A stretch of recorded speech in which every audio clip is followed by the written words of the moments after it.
हिमाचल प्रदेश राज्य सहकारी बैंक ग्राहकों की सुविधा के लिए कई योजनाएं चला रहा है। बैंक ने पिछले 4 सालों में रिकॉर्ड लाभ प्राप्त किया है। इस वर्ष बैंक ने 225 करोड़ का लाभ अर्जित किया है। हिमाचल प्रदेश राज्य सहकारी बैंक के अध्यक्ष खुशीराम बालनाहटा ने कहा कि बैंक की स्थापना 3 बैंकों के विलय से 1953 में हुई। सहकारी बैंक की गिनती आज देश के अग्रणी बैंकों में है।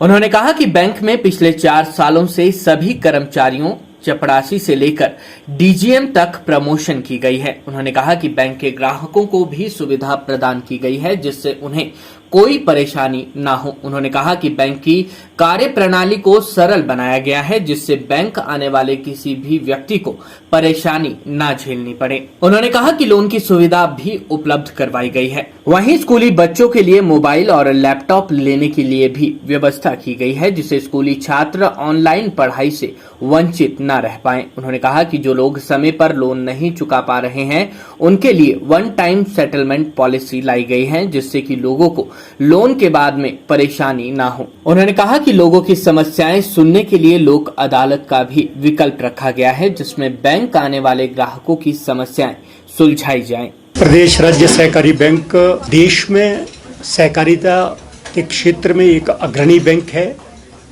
जिसकी स्थापना 1953 में 3 बैंकों का विलय करके, जिसमें Mahasu district cooperative bank, Chamba district cooperative bank और मंडी डिस्ट्रिक्ट कोऑपरेटिव बैंक, इन तीनों का विलय करने के बाद ये बैंक राज्य सहकारी बैंक बना।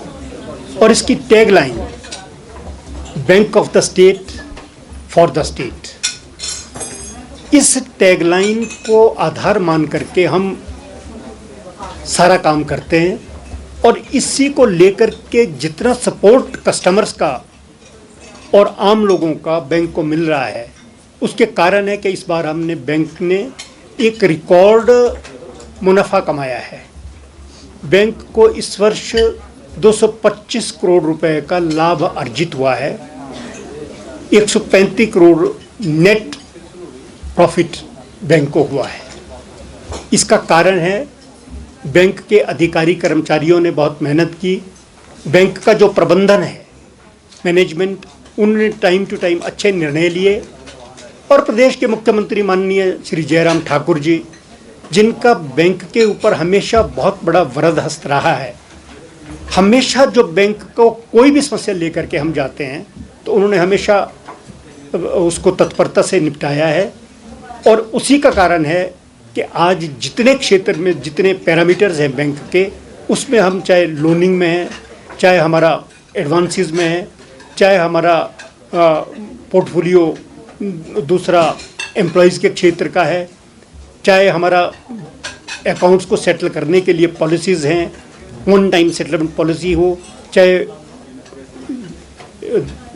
लोक अदालत की पॉलिसी हो, इन सब पॉलिसीज़ पे हम चल करके आम कस्टमर को हमने लाभ देने का प्रयास किया है। और इसमें नाबार्ड, आरबीआई, आरसीएस, इन सभी लोगों ने बैंक का हमेशा पॉजिटिव एटीट्यूड के साथ बैंक को सहयोग दिया है। हमारा आज की डेट पे है और 2018 में लोन एडवांसेस 5,162 करोड़ रुपया था। इसमें 39% का इंक्रीज़ है। टोटल वर्किंग कैपिटल हमारा 15,940 करोड़ रुपए का है और 2018 में ये 12,865.99 करोड़ रुपए का था।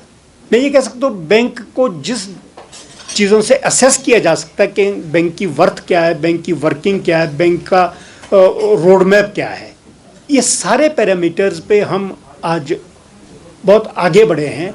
अब पदों को हमने रेगुलर भरा है। हमने लगातार हमने पिछले दिनों में 28 असिस्टेंट मैनेजर्स भरे हैं, 5 ड्राइवर्स भरे हैं और उसमें प्रमोशंस में हमने IBPS की मार्फत 98 जूनियर क्लर्क्स भर्ती किए हैं। 98 जूनियर क्लर्क्स हमने भर्ती किए हैं। ये रेगुलर हम भर्ती कर रहे हैं और प्रमोशंस भी कर रहे हैं। प्रमोशंस पीएन से लेकर के डीजीएम तक हमने सभी लोगों की प्रमोशंस की है। 940 एम्प्लॉयज हमने प्रमोट किए हैं टोटल सारे बैंक में, और पीएन से लेकर के डीजीएम तक सबकी प्रमोशनें की हैं, जिसका जो ड्यू था हमने दिया है। और भर्ती करेंगे। 59 असिस्टेंट मैनेजर्स की पोस्टें हमारे पास खाली हैं। हमने पब्लिक सर्विस कमीशन को रिक्वेस्ट भेजने का निर्णय कर दिया है। इस नेक्स्ट वीक में हम रिक्वेस्ट भेज रहे हैं कमीशन को।